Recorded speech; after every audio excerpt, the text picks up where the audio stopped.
Good morning students. Lord Tirupati महाविद्यालय के इस YouTube चैनल पर मैं महाविद्यालय प्रशासन एवं प्रबंधन समिति की ओर से आप सभी का हार्दिक स्वागत करता हूं। जैसा कि आप सभी जानते हैं, वैश्विक महामारी कोविड-19 के कारण सभी स्कूल कॉलेजेस अभी तक बंद हैं और सरकार द्वारा अभी तक इन्हें प्रारंभ करने की अनुमति नहीं दी गई है। ऐसे में विद्यार्थियों को अपने अध्ययन को जारी रखने में काफी परेशानियों का सामना करना पड़ रहा है। लॉर्ड तिरुपति महाविद्यालय केकड़ी शहर का एकमात्र ऐसा महाविद्यालय है जो सदैव से छात्र हितों के लिए प्रयासरत रहा है, अग्रणी रहा है।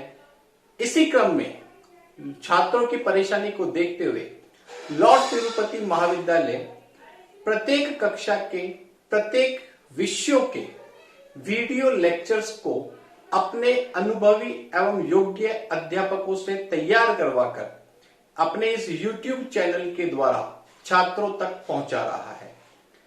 इस YouTube चैनल्स पर सभी विद्यार्थी इन वीडियो को अपनी सुविधा के अनुसार कभी भी कहीं भी बैठ करके अपने अध्ययन को जारी रख सकते हैं। इसी क्रम के अंदर मैं आज BSc सेकेंड ईयर के स्टूडेंट्स के लिए जूलॉजी सब्जेक्ट के लेक्चर्स इस वीडियो के माध्यम से विद्यार्थियों तक पहुंचाने का प्रयास कर रहा हूं। और आज का ये जो वीडियो है वो सेकेंड ईयर जूलॉजी के एनिमल फिजियोलॉजी वाले पार्ट से है और आज का जो टॉपिक है वह है डाइजेस्टिव सिस्टम।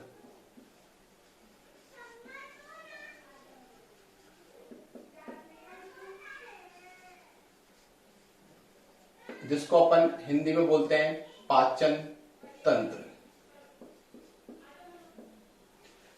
तो स्टूडेंट्स, सबसे पहले आज हम स्टडी करते हैं डाइजेस्टिव सिस्टम यानी कि पाचन तंत्र के बारे में।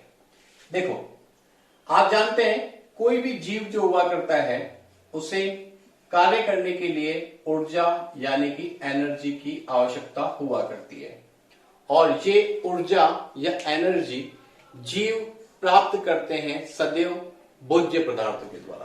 तो इस ऊर्जा को प्राप्त करने के लिए किसकी आवश्यकता होती है? आवश्यकता हुआ करती है भोज्य पदार्थ की। भोज्य पदार्थ जिसको अपन इंग्लिश में क्या बोलते हैं? इसको बोलते हैं अपन फूड स्टफ। सामान्यतः हम जो भोजन ग्रहण करते हैं उस भोजन में 6 कंपोनेंट्स यानी कि घटक जो है वो उपस्थित हुआ करते हैं। और ये जो 6 घटक हुआ करते हैं कौन कौन से होते हैं?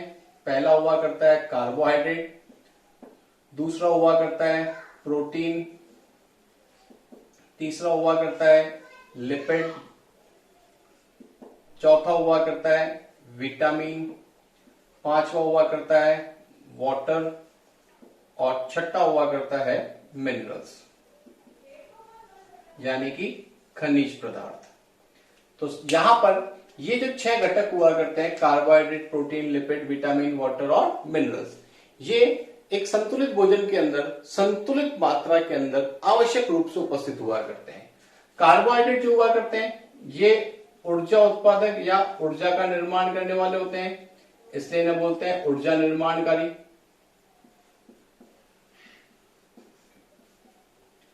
प्रोटीन जो हुआ करते हैं ये होते हैं शरीर निर्माणकारी यानी कि बॉडी बिल्डिंग के लिए रोल प्ले करते हैं।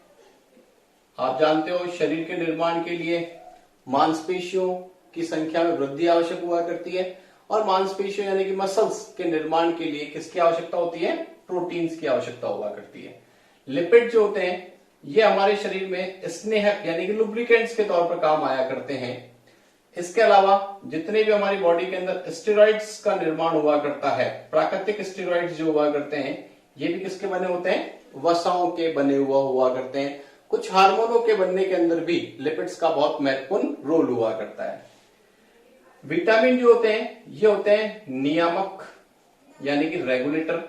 तो ये शरीर में संपन्न होने वाली जो जैव रासायनिक बायोकेमिकल रिएक्शंस हुआ करती हैं उनको रेगुलेट करने का, नियंत्रित करने का काम करते हैं कौन? विटामिन। वाटर की बात करें तो आप जानते हैं हमारे शरीर का निर्माण जो है वो हो रखा है कोशिकाओं से कोशिकाओं के अंदर उनके स्वयं का जीवन का जो भौतिक आधार है वो है प्रोटोप्लाज्म, और प्रोटोप्लाज्म में 90% से अधिक मात्रा में कौन पाया जाता है? जल पाया जाता है। तो जल हमारे शरीर के लिए अत्यंत अत्यंत महत्वपूर्ण घटक हुआ करता है। मिनरल्स की बात करते हैं तो मिनरल्स में जैसे sodium, potassium, calcium, magnesium, sulphate, ये सभी कौन है? ये सभी मिनरल्स यानी कि खनिज पदार्थ हुआ करते हैं। विशेष तौर पर अगर अपन देखें तो मांसपेशीय संकुचन की जो क्रिया हुआ करती है, जिसको अपन पेशी संकुचन भी कहते हैं, इस पेशीय संकुचन की क्रिया में आपको पता है कि सबसे महत्वपूर्ण भूमिका निभाता है कौन? कैल्शियम। इसी प्रकार से जो तंत्रिकीय उद्दीपन की क्रिया हुआ करती है, जिसमें एक तंत्रिका से दूसरी तंत्रिका में उद्दीपन का संचरण हुआ करता है, इसके अंदर महत्वपूर्ण भूमिका निभाते हैं कौन? सोडियम और पोटेशियम। तो पेशीय संकुचन, तंत्रिकीय उद्दीपन में किसकी भूमिका है महत्वपूर्ण? खनिजों की भूमिका महत्वपूर्ण हुआ करती है। तो ये हमारे भोजन के अंदर जो ये 6 घटक हुआ करते हैं, इन 6 घटकों में से ये जो प्रथम 3 घटक हैं, कौन कौन से? प्रोटीन, कार्बोहाइड्रेट और लिपिड। ये तीनों जो घटक हुआ करते हैं, इन तीनों घटकों का ही हमारे शरीर में पाचन तंत्र द्वारा पाचन यानी कि डाइजेशन जो है संपन्न होता है। यानी कि इन्हीं का केवल पाचन होता है।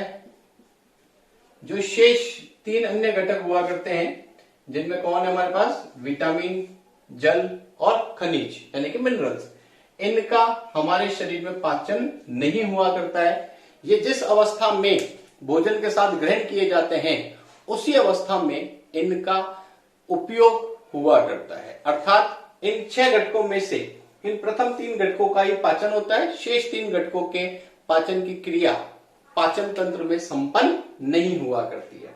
अब यहां पर महत्वपूर्ण प्रश्न हमारे पास आता है कि पाचन वास्तव में किसे कहते हैं। तो सबसे पहले हम बात करते हैं पाचन किसे कहते हैं। तो देखो, पाचन जिसको अपन इंग्लिश में बोलते हैं डाइजेशन,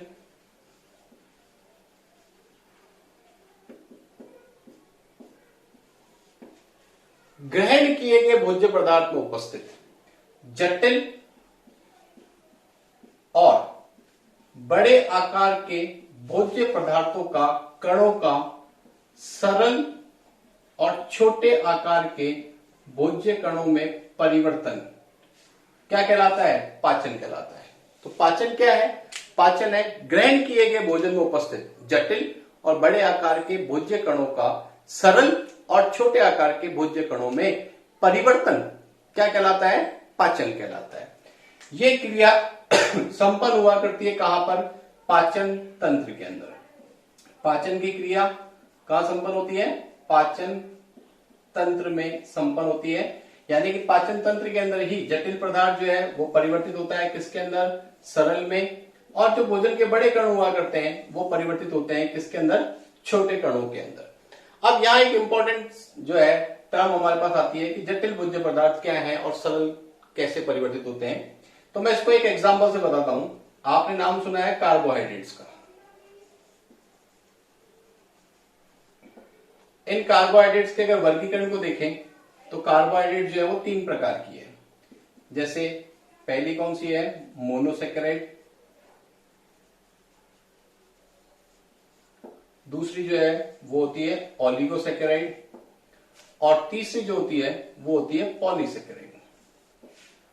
मोनोसेकेराइड्स की बात करते हैं तो मोनोसेकेराइड्स ऐसी कार्बोहाइड्रेट्स हुआ करती है जिनका अपघटन संभव नहीं होता, अर्थात जिनका अपघटन नहीं होता है। तो जिनका अपघटन ही नहीं होता है तो ऐसी कार्बोहाइड्रेट कौन सी होगी? सबसे सरलतम प्रकार की हुआ करती है। तो ये सबसे सरलतम प्रकार की कार्बोहाइड्रेट हुआ करती है, जिसके एग्जाम्पल कौन है? जिसके एग्जाम्पल है हमारे पास ग्लूकोज, गैलेक्टोज, फ्रक्टोज। तो ये सभी एग्जाम्पल है किसके? मोनोसेकेराइड प्रकार की कार्बोहाइड्रेट के। दूसरे प्रकार की जो कार्बोहाइड्रेट है वो कौन सी है? ओलिगोसेकेराइड। ओलिगोसेकेराइड 2 से 10 मोनोसेकेराइड के मिलने से बनी होती है। तो आप सोच सकते हैं कि ओलिगोसैकेराइड ऐसी कार्बोहाइड्रेट्स हैं जो मोनोसैकेराइड से मिलकर के बनी है और 2 से 10 मोनोसैकेराइड्स मिलकर के ओलिगोसैकेराइड्स का निर्माण करती है। कॉमन एग्जांपल देखते हैं इसका कॉमन एग्जांपल हमारे पास सुक्रोज। तो सुक्रोज प्रकार की जो कार्बोहाइड्रेट हुआ करती है, जो कि एक प्रकार की ओलिगोसैकेराइड है, इसका निर्माण मोनोसैकेराइड प्रकार की ग्लूकोज और फ्रक्टोज से हुआ करता है। तो मोनोसैकेराइड, ग्लूकोज और फ्रक्टोज मिलकर के किसका निर्माण करते हैं? सुक्रोज का, जो कि एक प्रकार की क्या है? ओलिगोसैकेराइड है। इसी प्रकार से अगर आप दूसरा एग्जांपल देखें, माल्टोज। तो माल्टोज का निर्माण जो है वो 2 ग्लूकोज के अणुओं से मिलकर के होता है। तो 2 ग्लूकोज यानी कि 2 मोनोसैकेराइड्स मिलकर के किसका निर्माण कर रही है? माल्टोज का। तो आप देख रहे हैं कि मोनोसैकेराइड जो है वो मिलकर के ओलिगोसैकेराइड का निर्माण कर रही है। तो दोनों में अगर तुलना करें तो ये सरल प्रकार की है और ये जटिल प्रकार की है। पर ओलिगोसैकेराइड के साथ साथ अपन एक और टाइप जो अपने पास है, जिसे अपन बोलते हैं पॉलीसैकेराइड, इसकी बात करते हैं। तो पॉलीसैकेराइड 10 से ज्यादा मोनोसैकेराइड्स मिलकर के, यानी कि अगर केवल 10 तक मोनोसैकेराइड्स मिलकर के अगर कार्बोहाइड्रेट बना रही है तो वो कार्बोहाइड्रेट तो होती है ओलिगोसैकेराइड। पर अगर 10 से ज्यादा कार्बोहाइड्रेट अगर मिलकर के कोई कार्बोहाइड्रेट अगर बना रही है तो वो कौन सी होती है? पॉलीसैकेराइड। ओके, तो 10 से अधिक मोनोसैकेराइड्स मिलकर के पॉलीसैकेराइड प्रकार की कार्बोहाइड्रेट्स का निर्माण करती है, जो कि अगर अपन देखें तो कौन सी अपने पास? स्टार्च। तो स्टार्च एग्जाम्पल है पॉलीसैकेराइड का। तो पॉलीसैकेराइड और ओलिगोसैकेराइड में अगर कंपेयर करते हैं तो आप देखते हो कि यहां 10 मोनोसैकेराइड तक ही मिलकर के ओलिगोसैकेराइड बना रही है, पर यहां 10 से ज्यादा मिलकर के पॉलीसैकेराइड का निर्माण कर रही है। तो सबसे जटिल कौन हुआ? सबसे जटिल प्रकार की कार्बोहाइड्रेट हुई पॉलीसैकेराइड, उससे कम हुई कौन? ओलिगोसैकेराइड, और सबसे सरलतम कौन हुई? मोनोसैकेराइड। तो पाचन तंत्र में जो पाचन की क्रिया संपन्न हुआ करती है, जिसमें मैंने आपसे कहा कि जटिल भोज्य पदार्थ जो है वो सरल भोज्य पदार्थ में परिवर्तित होते हैं। तो उसका एक एग्जांपल मैंने आपको बताया कार्बोहाइड्रेट्स के इस वर्गीकरण से, कि कार्बोहाइड्रेट में जो जटिल प्रकार की कार्बोहाइड्रेट यानी कि पॉलीसैकेराइड, ये पॉलीसैकेराइड जो है वो परिवर्तित होगी पाचन की क्रिया के द्वारा किसमें? ओलिगोसैकेराइड में। और फिर ये जो ओलिगोसैकेराइड है ये पाचन की क्रिया के द्वारा परिवर्तित होती है किसके अंदर? मोनोसैकेराइड्स में। तो पॉलीसैकेराइड परिवर्तित होती है ओलिगोसैकेराइड में और ओलिगोसैकेराइड जो है परिवर्तित होती है मोनोसैकेराइड्स में। कहां होती है? पाचन तंत्र में होती है। किसके द्वारा होती है? पाचक एंजाइमों द्वारा होती है। तो भोजन में उपस्थित इस जटिल प्रकार की कार्बोहाइड्रेट का सरलतम प्रकार की कार्बोहाइड्रेट में जो परिवर्तन हुआ करता है वही क्या कहलाता है? पाचन कहलाता है। ओके, यहां एक इंपॉर्टेंट चीज आपको और बता देता हूं कि जो हरे पादप हुआ करते हैं, इन हरे पादपों में जो संचित भोज्य पदार्थ हुआ करता है वो संचित भोजन किसके रूप में होता है? स्टार्च के रूप में। अतिरिक्त जो भोजन हुआ करता है वो हरे पादपों के अंदर किसके रूप में होता है? स्टार्च के रूप में। जबकि जंतुओं के अंदर जो है ये किसके रूप में होता है? ग्लाइकोजन के रूप में हुआ करता है। तो ग्लाइकोजन के रूप में किसमें होता है? जंतुओं में। ओके, हम जो भोजन ग्रहण करते हैं उसमें अधिकांशतः हम पादप भागों का ही उपयोग करते हैं। हम चपाती खाते हैं तो चपाती क्या है? गेहूं से बनी हुई होती है, पादप भाग है। सब्जी खाते हैं, क्या है? पादप भाग है। तो पादपों से हमें जो कार्बोहाइड्रेट प्राप्त हुआ करती है वो कार्बोहाइड्रेट किसके रूप में होगी? स्टार्च के रूप में हुआ करती है। तो अधिकांश कार्बोहाइड्रेट जो भोजन के द्वारा हम ग्रहण करते हैं वो किसके रूप में होती है? वो होती है स्टार्च के रूप में। तो ये जो ग्रहण किया गया जो भोजन हुआ करता है इसमें जटिल अवस्था के अंदर जो कार्बोहाइड्रेट हुआ करती है, जटिल अवस्था में जो प्रोटीन हुआ करते हैं, जटिल अवस्था में जो लिपिड्स हुआ करती है, इनको उनकी सबसे सरलतम अवस्था में परिवर्तित करना ही क्या कहलाता है? पाचन कहलाता है। ओके, नेक्स्ट वीडियो के अंदर हम देखेंगे कि हमारा जो पाचन तंत्र है उस पाचन तंत्र के अंदर जो विभिन्न अंग मिलकर के कार्य करते हैं उनमें किन किन एंजाइमों के द्वारा किस प्रकार से पाचन की क्रिया संपन्न हुआ करती है,